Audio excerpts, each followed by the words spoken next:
Mon sujet s'intitule, elle a un titre qui peut paraître un peu problématique, Querelle des représentations, interprétation des controversés de l'islam en Méditerranée.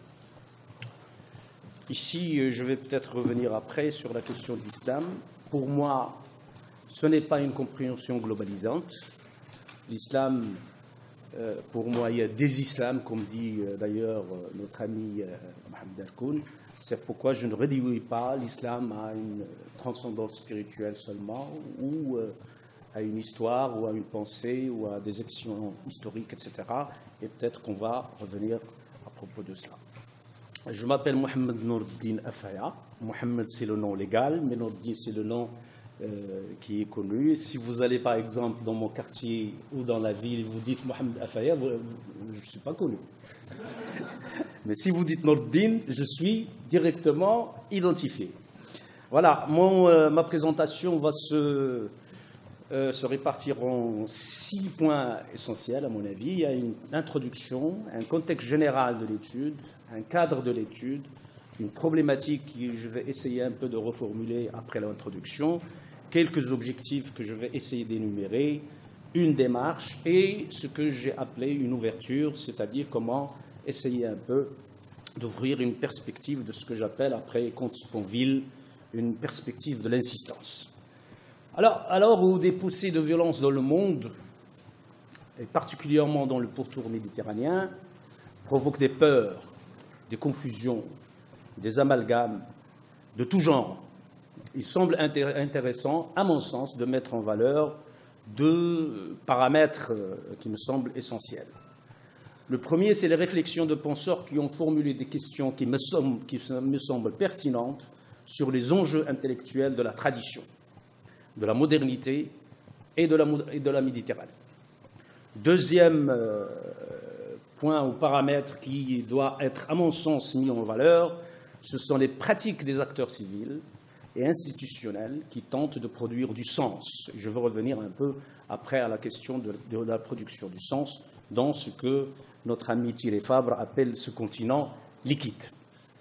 Alors nous assistons malgré tout à une émigration accélérée des corps dans cette mer liquide, de ce continent liquide, et une accélération aussi, une immigration des imaginaires dans cette région du monde, et une mutation profonde qui met certains pays en Méditerranée devant un dilemme existentiel. Ce dilemme se résume dans l'affirmation d'une manière crispée de son identité à travers des discours, à travers aussi des instances politiques ou des récits au nom de l'islam ou au nom d'une quelconque construction identitaire. Deuxième chose, c'est accepter la perte progressive de ses fondements. Ce choix intériorisé par certains pays même, comme un dilemme tragique entre un intégrisme ou une désintégration.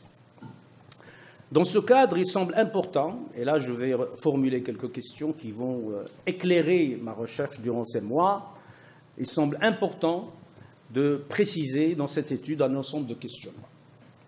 De quelle intelligence pouvons-nous faire usage pour rapprocher la querelle des représentations de l'islam, les conflits d'interprétation de la tradition et les enjeux de la pensée en Méditerranée? Comment réhabiliter les idées des penseurs qui croient en la Méditerranée? Et quelles formes prennent les formes d'interculturalité et d'échange dans cette ère culturelle mouvante?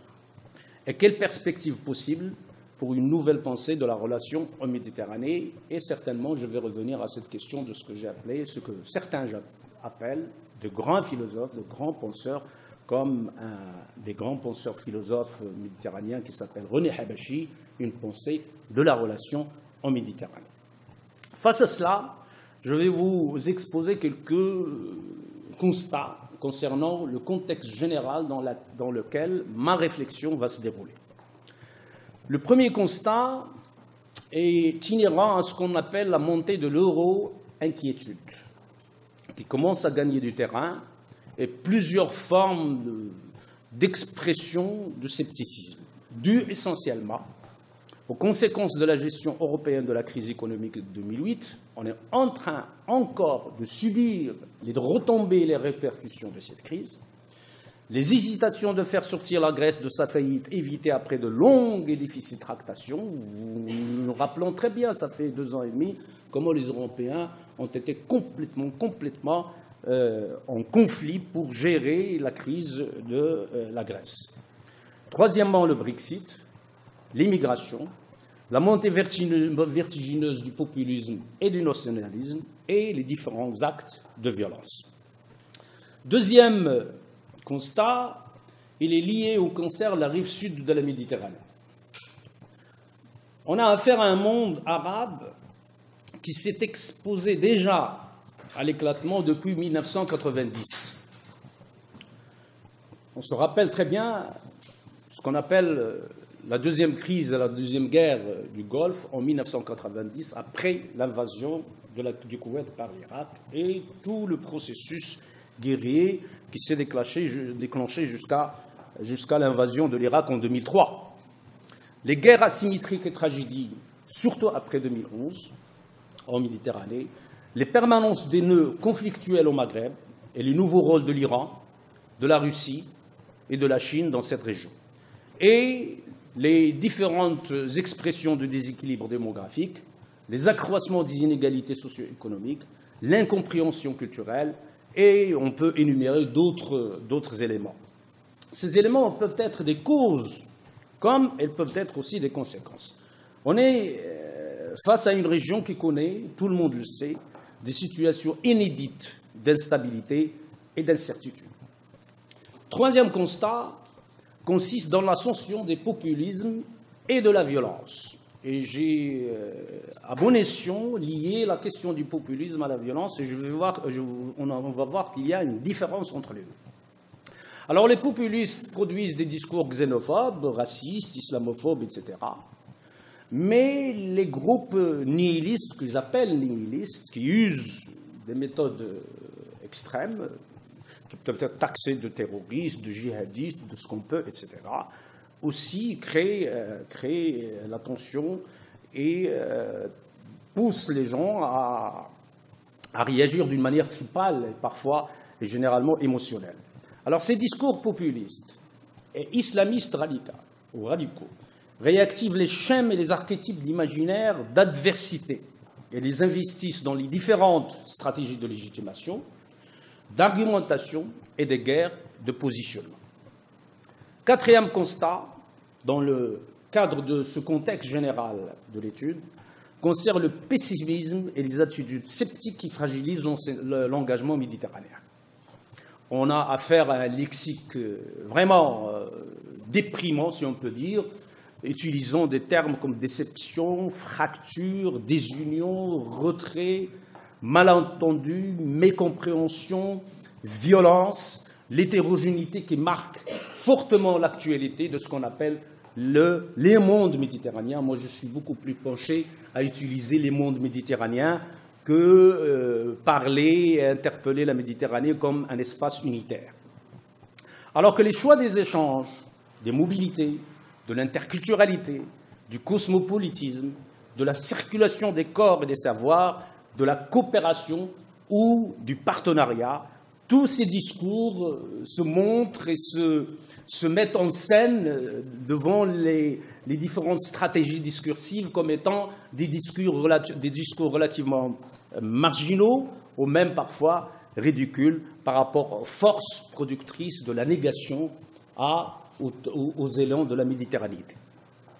Cinquième constat est lié au nouveau rôle des supports médiatiques et surtout les réseaux sociaux dans les modes de traitement de toutes les questions. Et surtout aussi, parmi ces questions, les questions concernant l'islam et le monde arabe, et je ne vais pas rentrer dans les détails. Tout le monde sait jusqu'à quel point cette révolution numérique change et est en train de bouleverser, mais complètement et radicalement, les structures mentales des personnes et des gens et des communautés.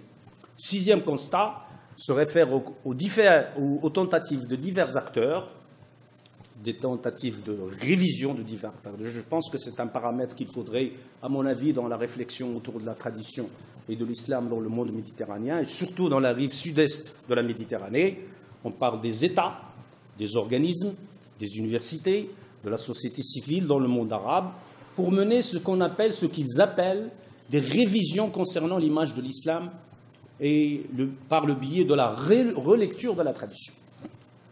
Face à la terreur et au spectacle de la mort, des interventions d'instances telles que l'institution Al-Azhar en Égypte, le Zaytouna en Tunisie, le Qarawiyyin au Maroc, et aussi des tentatives de révision de manuels scolaires en Algérie, aux Émirats arabes unis, en Arabie saoudite, toute une nouvelle politique de ce qu'on appelle la révision de la tradition pour essayer de produire une image plus ou moins qui contrarie celle que produisent par exemple les radicaux et les extrémistes.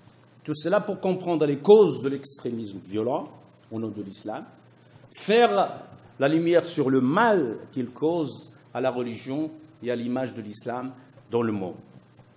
Deuxièmement, produire un nouveau discours de la citoyenneté, du pluralisme, des libertés et l'acceptation de la différence. Vous allez être étonnés de lire des manifestes et des documents produits par des pays traditionnellement conservateurs et qui finançaient même les radicaux à travers le monde arabo-musulman et à travers la région en entier, jusqu'à quel point ils sont en train d'intégrer tout un lexique, entre guillemets, moderne, comme la citoyenneté, l'acceptation de la différence, le pluralisme, le respect plus ou moins des libertés, etc. Tout ce panoplie d'objectifs s'inscrit dans ce qu'on appelle actuellement les tentatives de révision de l'islam et des relectures de la tradition arabo-islamique. Septième constat est lié ou inhérent à ce qu'on pourrait appeler le retrait de la pensée face à la montée de l'émotionnel. Il y a des discours frileux, il y a beaucoup de réactions émotionnelles. Et la pensée se montre plus ou moins marginale par rapport au matraquage quotidien, que ce soit ce matraquage symbolique ou même violent, par rapport aux différentes formes d'aliénation, marchande ou idéologique, parce qu'il existe, et même aussi à cause de la révolution numérique et des réseaux sociaux, et aussi des formes de fanatisation et d'abrutissement, que ce soit dans la rive sud de la Méditerranée ou que ce soit en Europe. L'Europe, qui est le fief de la production de la pensée des Lumières, parfois, on se sent même vraiment mal à l'aise face à des discours, mais complètement de rejet de l'autre, d'irrationalisme et de fantasmes qui ne respectent absolument pas l'itinéraire propre de cette civilisation des Lumières. Et aussi, tout cela nous pousse à constater et à observer que la pensée reste, face à ce matraquage, à ces discours redondants, que la pensée se trouve marginalisée et que l'héritage des grands esprits s'expose à l'oubli. Huitième constat et dernier constat va paradoxalement à l'encontre des forces de l'adversité et de la négation. Il y a, comme j'ai dit, paradoxalement, un mouvement d'échange d'imaginaire, de produits, de corps, d'expériences interculturelles et de symboles sans précédent en Méditerranée.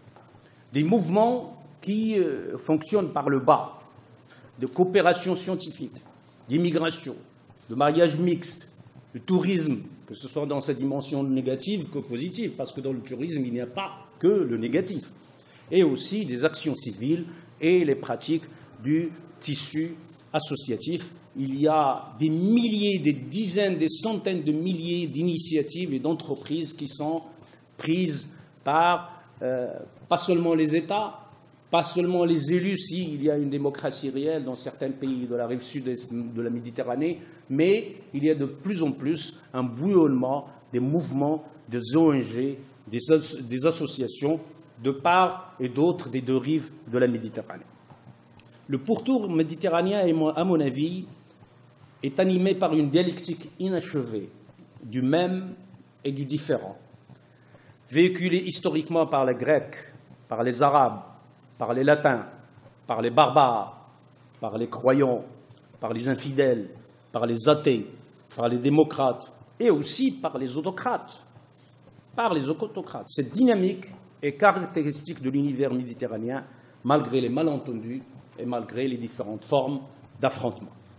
Alors, pour finir un peu de ce cadre général dans lequel moi j'ai essayé un peu de situer ma réflexion et des constats que je viens d'énumérer, je vais vous exposer très très brièvement le cadre de l'étude. Premièrement, mettre en lumière les enjeux du savoir et des pouvoirs qui résident derrière les querelles d'interprétation de la tradition. Même ces révisions que j'ai évoquées tout à l'heure s'inscrivent dans cette querelle, dans cette guerre de positionnement au niveau idéologique et qui s'inscrit aussi dans les différentes stratégies d'appropriation de la tradition et par conséquent de l'islam. Il y a des tentatives qui réduisent la tradition arabo-musulmane à ses références strictement théologiques, alors que ce n'est pas vrai. Ils escamotent tout un patrimoine littéraire, un patrimoine philosophique, culturel, spirituel, ainsi aussi que des pratiques civiles d'une richesse et d'une diversité extraordinaire. Moi, je considère que c'est un volet qu'il faudrait attaquer au niveau de la recherche et de la pensée. Deuxième niveau, c'est réhabiliter la pensée de certains grands esprits qui ont approché l'islam en Méditerranée et qui ont œuvré pour une certaine modernité intellectuelle. L'enjeu majeur dans notre région, même au niveau de certains pays du sud de l'Europe, c'est la question de la modernité. Comment appartenir au temps du monde? Et le problème est beaucoup plus aggravé quand il s'agit de la rive sud-est de la Méditerranée. Troisièmement, repenser l'islam méditerranéen suppose aussi la compréhension des espaces qui produisent du sens et d'accorder une attention particulière aux nouvelles transformations, que ce soit incarnées dans des espaces urbains, à travers les femmes, les jeunes, les arts, les associations, etc. Et ces phénomènes de changement par le bas devraient interpeller l'intelligence et susciter notre curiosité intellectuelle.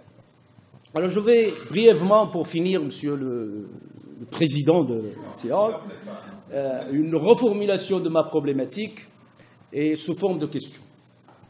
Quel sens donner à la notion de l'imaginaire en acte?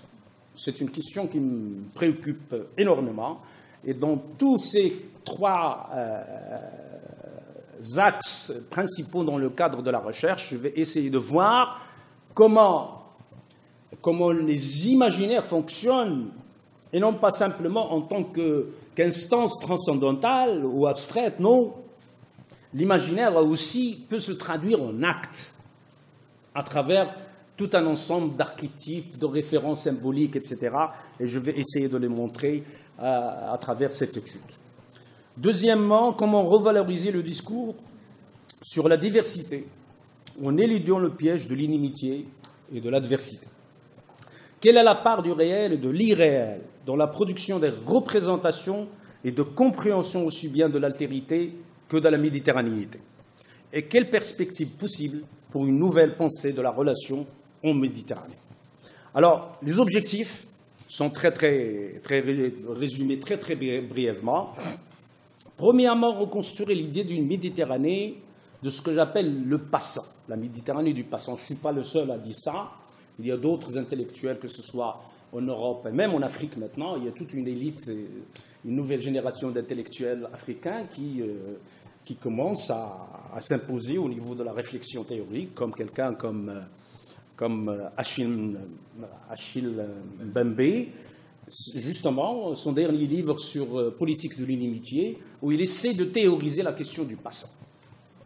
Et là, je vais revenir à des grandes références, à mon avis, comme quelqu'un comme René Habashi, c'est un philosophe libanais, comme Jacques Berck, comme Mohamed Erkoun, comme Abdelkabir al-Khatibi, qui est aussi un des grands penseurs de la rive sud de la Méditerranée. Bien sûr, en évitant de sombrer dans la nostalgie, je ne vais pas parler de René Habashi avec un ton nostalgique. Moi, c'est pas ça qui me motive. mais en se référant exactement aux facteurs de la rencontre, de l'échange et de l'interculturalité. Deuxième objectif, c'est interroger certaines expressions de l'adversité. Si on a le temps, et je crois que je vais trouver le temps, pour essayer de déceler quelques images produites par les islamistes et aussi par les populistes. Troisièmement, réhabiliter les facteurs de ce qu'on peut appeler une espérance interculturelle en Méditerranée, parce qu'une espérance est, à mon avis, sollicitée, sinon même exigée, face à ces formes d'aliénation et de dérapage. On a besoin quand même d'une certaine perspective de la de l'interculturalité, et éclairer l'enseignement de l'imaginaire en acte, comme je vous l'ai dit, et mettre en valeur les ouvertures critiques de penseurs se démarquant des idées simplificatrices de l'islam, de l'Europe, de la Méditerranée. Je fais le choix de l'appartenance à une certaine pensée en Méditerranée et surtout dans la rive sud-est de la Méditerranée. Je constate qu'il y a énormément d'efforts théoriques depuis les années 40 du siècle dernier jusqu'à maintenant dans la rive sud de la Méditerranée est, mais qui n'est pas valorisé. Et avec la montée de l'extrémisme, avec le tapage médiatique, avec les matraquages que les gens subissent, avec le processus d'islamisation de certaines sociétés, alors, dans la réalité, ces projets deviennent complètement marginaux. Moi, j'appelle à ce que ces projets doivent être réhabilités à partir d'une perspective critique. Ma démarche que je vais essayer de suivre, je vais essayer un peu de respecter le maximum possible une démarche de transdisciplinarité, où il y a plusieurs, si on peut dire, paramètres de perception. Des questionnements philosophiques, parce que je suis de formation philosophe, des faits historiques, des données socio-politiques, et aussi l'analyse du discours. Je vais essayer le maximum possible de présenter les discours qui m'interpellent au niveau de cette recherche, et cette recherche ou cette démarche qui sera essentiellement interrogative, réflexive et analytique. Et enfin, je vais terminer par ce que j'appelle une perspective de l'insistance. Face à cette situation de désespérance, si on peut dire, et de matraquage, il faut absolument, à mon avis, et après toute la philosophie qu'a construit André Comte-Sponville, justement, il a fondé sa philosophie sur ce qu'il appelle une philosophie de l'insistance. Quelle que soit l'intensité des querelles et des expressions d'adversité, une perspective de l'insistance sur la vie contre le thanatos produit et produira par les idées et dans les faits, aussi marginaux soient-ils, des actes de résistance contre toutes les formes de barbarie et de nihilisme. Mon but dans ce travail est d'atteindre ce que Spinoza nomme le bien agir, qui a le potentiel de transformer les fragilités de l'espace méditerranéen en résistance et en puissance d'interculturalité. Voilà en gros, mesdames et messieurs, un peu le projet que j'ai essayé un peu de vous exposer. Ça va être sous forme certainement d'articles, 2 ou 3 articles que j'espère essentiels, des actions ça et là dans le cadre des activités de l'IMERA, et aussi nous sommes en train d'organiser une rencontre autour de la pensée de Mohamed Harkoun, Thierry Fabre, l'IMERA et moi, pour essayer un peu de revenir à cet horizon, à cette perspective vraiment qui m'est chère et que Thierry Fabre, je suis sûr, et tout le monde lui est cher, c'est de revenir un peu au choix de la réflexion, au choix de la connaissance, au choix du savoir par rapport à cette montée extraordinaire du fanatisme et de l'aliénation. Je vous remercie infiniment.